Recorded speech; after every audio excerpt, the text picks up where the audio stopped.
Ang ganda tingnan mo yung may reflect ng ano. Di ba? Kasi nagasilaw na kasi dito.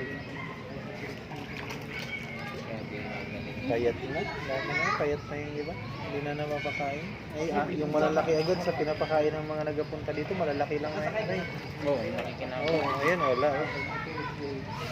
I will survive talaga.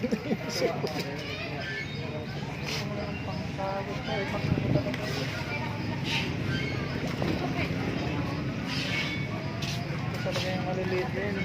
May mga dilaw-dilaw din. Aquarium ito talaga yan.